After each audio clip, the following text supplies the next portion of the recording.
কুমিল্লার ভেতরে এক ছাত্রলীগ নেতা প্রবাসী একটা স্ত্রীর খাটের নিচে থেকে ধরা পড়ছে। জোরকন সুবহানাল্লাহ। কি এ জোরকন নাউজুবিল্লাহ। প্রবাসে চলে গেছে একটা লোক, তার বইয়ের কাছে গেছে, খাটের নিচে থেকে এলাকার লোকজন ধরে গণধোলাই দিয়েছে। এই কাজ নতুন নয়। তার মানে তার সঙ্গে তার পরকীয় প্রেম ছিল। তার কাছে কেন গিয়েছে? তার সঙ্গে পরকীয় প্রেম। তার মানে এদের স্বভাব হলো পরকীয়া করা, ধর্ষণ করা, জিনা ব্যভিচার করা, রাহাজারি করা। সুতরাং এইগুলো খবর প্রচার করলে জাতির লাভ হবে না, বরং ছাত্র জনতা এদের দেখা দেখি এদের খবর শুনে আরো খারাপ হবে। এই জন্য আল্লাহ তাআলা বলেছেন ওয়া মাকারু ওয়া মাকার আল্লাহ আল্লাহু খায়রুল মাকিরিন। তারাও ষড়যন্ত্র করে, আল্লাহও কৌশল অবলম্বন করে। কার কৌশল বিজয়ী হয়? আল্লাহ। তারা ইসলামী আন্দোলনকে শেষ করে দেওয়ার জন্য 1 তারিখে জামাত ইসলামকে নিষিদ্ধ করেছে, আর 5 তারিখে তারা তল্পি তল্পা সহ পালাতে বাধ্য হয়েছে।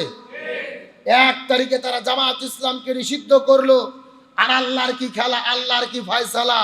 2 মাস পার না হতেই গত 2 দিন আগে এই সন্ত্রাসী সংগঠন ছাত্রলীগকে সরকার নিষিদ্ধ ঘোষণা করেছে।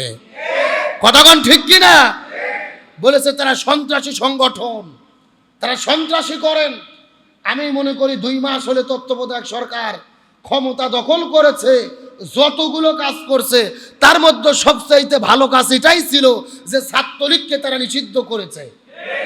আজকে সারা বাংলাদেশে ঈদের আনন্দ, মিষ্টির দোকানে মিষ্টি খুঁজে পাওয়া যাচ্ছে না।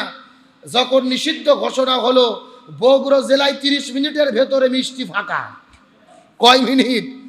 200 টাকা কেজি মিষ্টি লেগে গেছে 800 টাকা কেজি। মানুষের আনন্দ মনে। ঢাকা বিশ্ববিদ্যালয়ের ছাত্রগণ মিছিল করতেছে, কুষ্টিয়া ভার্সিটিতে ছাত্রগুলো শোভাযাত্রা করেছে। রংপুর রোকেয়া বিশ্ববিদ্যালয়ে আমার ভাই আবু সাইদ বুক খুলে দিয়ে যেই জায়গায় গুলির সামনে বুককে পাতিয়ে দিয়ে শহীদ হয়েছিল, হাজারো জনতা সেখানে আনন্দ মিছিল করেছে, আনন্দ শোভাযাত্রা করেছে। জামাত ইসলামকে যেদিন নিষিদ্ধ করা হলো, কেউ মিছিলও করে নাই, মিষ্টিও খায় নাই। কিন্তু ছাত্রলীগ নিষিদ্ধ করার পরে মানুষ আনন্দে মিষ্টি খাচ্ছে, মিছিল করতেছে। তার মানে প্রমাণ হয় মানুষ জামাতের নিষিদ্ধকে সমর্থন করেনি, আর ছাত্রলীগের নিষিদ্ধকে তারা মন থেকে সমর্থন করেছে। আজকে অনেকে সুশীল সেজেছে, বলতেছে ছাত্রলীগকে কেন নিষিদ্ধ করা হলো?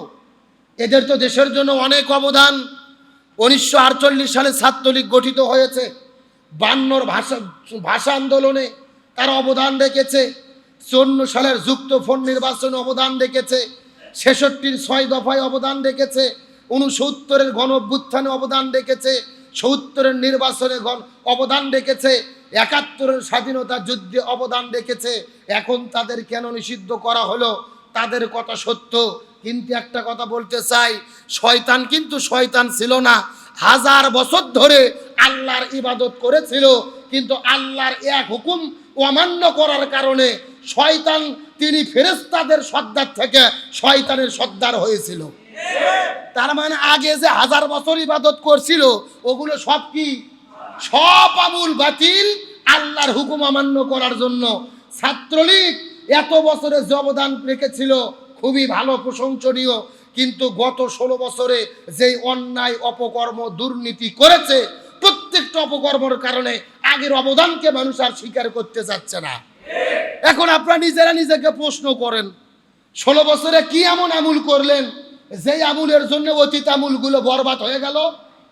52, 54, 62, 66, 69, 71 কেন মানুষ মানতে চাচ্ছে না? আপনারা কি এমন আমুল করলেন, কি এমন কাজ করলেন? কথা পরিষ্কার, 52-র ছাত্রলীগ, 66-র বঙ্গবন্ধুর ছাত্রলীগ আর এখনকার ছাত্রলীগ এক নয়। তার আগে কাজ করছে দেশের জন্য, আর এই 16 বছর কাজ করছে একটা স্বৈরাচারকে টিকানোর জন্য।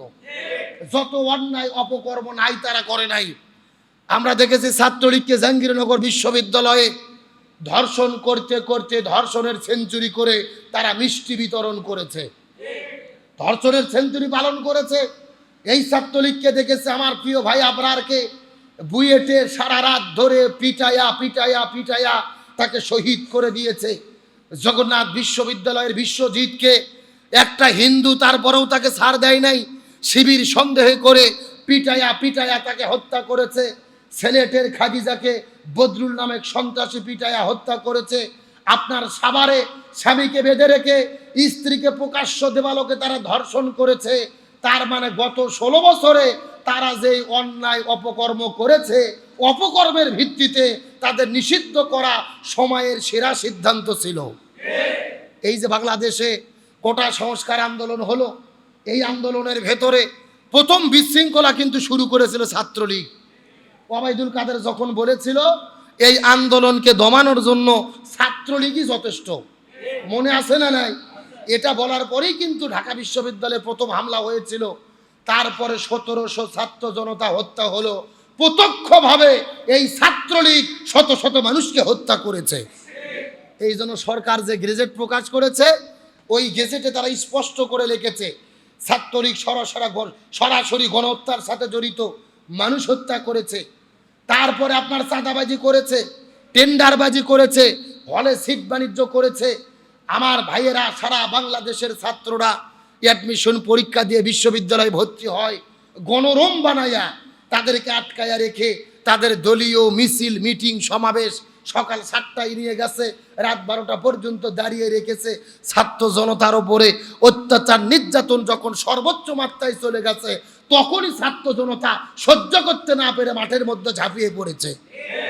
সুতরাং আমরা বলতে চাই, আজকে ছাত্রলীগ শুধু নিষিদ্ধ নয়, তাদের সমস্ত বিবৃতি প্রচার পর্যন্ত নিষিদ্ধ ঘোষণা করেছে সরকার।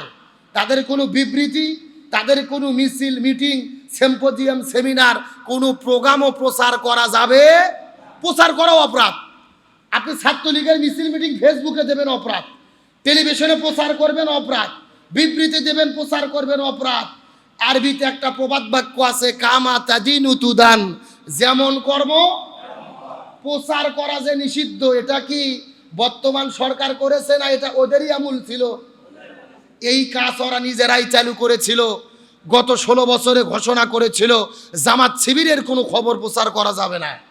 কথা কন না কে? জামাত শিবিরের কোনো প্রচার তারা মিডিয়াতে করতে দেয়নি। জামাত শিবিরের প্রচার আমার আল্লাহ করে দিয়েছে।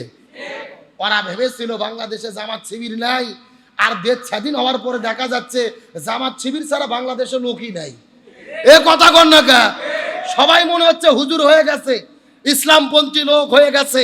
আমি যে কথা বলতেছিলাম, তাহলে এই যে প্রচার বন্ধ, বিবৃতি বন্ধ, মিছিল মিটিং প্রচার বন্ধ, এগুলো কি বর্তমান সরকারের সিদ্ধান্ত ছিল না ওদের দেখানো পথ? এই জন্য একটা কথা বলে, অন্যের জন্য গর্ত খুঁড়লে সেই গর্তে নিজেকেই। আজকে তারা গতকালকে ফজর নামাজের আগে মিছিল করছে 15 জন। যেরকম কয়জন? আগে জামাত শিবিরকে বলতো যে তারা সিপিআই চাপাই মিছিল করে, ঝটিকে মিছিল। জামাত শিবির সিপিআই চাপাই করলেও রাতে করেনি, 100-150 লোক নিয়ে দিনে করছে। আর তোমরা নিষিদ্ধ না হতেই দিনেও নামার সাহস পাচ্ছ না, রাতের বেলা মিছিল করতেছ, ঝটিকা মিছিল। তার মানে বোঝা যায় জামাত শিবিরের কাছ থেকে তোমাদের রাজনীতি শেখা লাগবে। এ কথা কন না কা? আবার দেখলাম কুমিল্লার ভেতরে এক ছাত্রলীগ নেতা প্রবাসী একটা স্ত্রীর খাটের নিচে থেকে ধরা পড়ছে। যেরকম সুবহানাল্লাহ। কি এ যেরকম নাউজুবিল্লাহ। প্রবাসে চলে গেছে একটা লোক, তার বইয়ের কাছে গেছে, খাটের নিচে থেকে এলাকার লোকজন ধরে গণধলাই দিয়েছে। এই কাজ নতুন নয়। তার মানে তার সঙ্গে তার পরকীয় প্রেম ছিল। তার কাছে কেন গিয়েছে? তার সঙ্গে পরকীয় প্রেম। তার মানে এদের স্বভাব হলো পরকীয়া করা, ধর্ষণ করা, জিনা ব্যভিচার করা, রাহাজারি করা। সুতরাং এইগুলো খবর প্রচার করলে জাতির লাভ হবে না, বরং ছাত্র জনতা এদের দেখা দেখি এদের খবর শুনে আরো খারাপ হবে। এই জন্য আল্লাহ তাআলা বলেছেন, ওয়া মাকারু ওয়া মাকারাল্লাহ আল্লাহু খায়রুল মাকিরিন। তারাও ষড়যন্ত্র করে, আল্লাহও কৌশল অবলম্বন করে। কার কৌশল বিজয়ী হয়? আল্লাহ বলেছেন ইয়াকিদুনা কায়দা ও আকিদু কায়দা। তারাও একটা কায়দা করে, আর আল্লাহরও একটা কৌশল। আর কার কৌশল বিজয়ী হয়? আরো জোরে বলেন। এই জন্য তোমরা জামাত শিবিরকে নিষিদ্ধ করেছো। আজকে তোমরাই নিষিদ্ধ হয়েছো। জামাতকে দেশ ছাড়া করতে চেয়েছো, আল্লাহর ফয়সালা, তোমরাই দেশ ছাড়া হয়ে গেছো। এজন্য ইসলামকে নিশ্চিহ্ন করতে চাইলেই নিশ্চিহ্ন করা যায় না, বরং ইসলামকে টিকিয়ে রাখে কে? আল্লাহ। এই জন্য ছাত্রলীগের ভাইদেরকে বলবো, তাদের প্রতি আমার দুইটা পরামর্শ, হতাশা নয়, টেনশন নয়, তোমাদের নিষিদ্ধ করা হয়েছে, আল্লাহ একটা সুযোগ দিয়েছে, তোমরা তওবা করে দিনের পথে ফিরে আসো। তোমরা ভুল বোঝো যে 16 বছরে আমরা যা যা করেছি ভুল করেছি, নেতাকে সন্তুষ্ট করতে গিয়ে, নেতার দালালি করতে গিয়ে ধর্ষণ করেছি, চাঁদাবাজি করেছি, সন্ত্রাসী করেছি, রাইফেল নিয়ে মানুষ হত্যা করেছি। সুতরাং সময় এসেছে তওবা করে দিনের পথে ফিরে আসার। যেই ছাত্রলীগের মূল আপনার স্লোগান হলো শিক্ষা, শান্তি, প্রগতি। 16 বছরের দিকে লক্ষ্য করেন, হাতে খাতা কলম নাই, ওদের হাতে হলো রাইফেল, তারপরে আপনার চাকু, রামদাও, চাপাতি। তাহলে হাতে যদি খাতা কলম না থাকে শিক্ষা আসবে কই থেকে? আর শিক্ষা যদি না থাকে শান্তি আসবে কই থেকে? আর শিক্ষা শান্তি না থাকলে প্রগতি আসবে কোথা থেকে?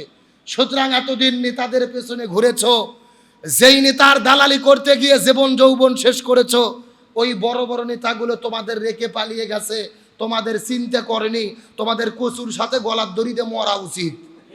কার পেছনে ঘুরেছো? তারা নিজেদের জীবন বাঁচিয়ে পড়ে গেছে, তোমাদের কথা ভাবেনি। কার রাজনীতি করেছো?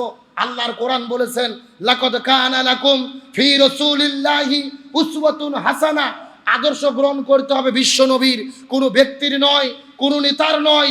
মুসলমান যদি হও তওবা করে ফিরে আসো, রসুলের আদর্শতে জীবনযাপন করার সিদ্ধান্ত গ্রহণ করো।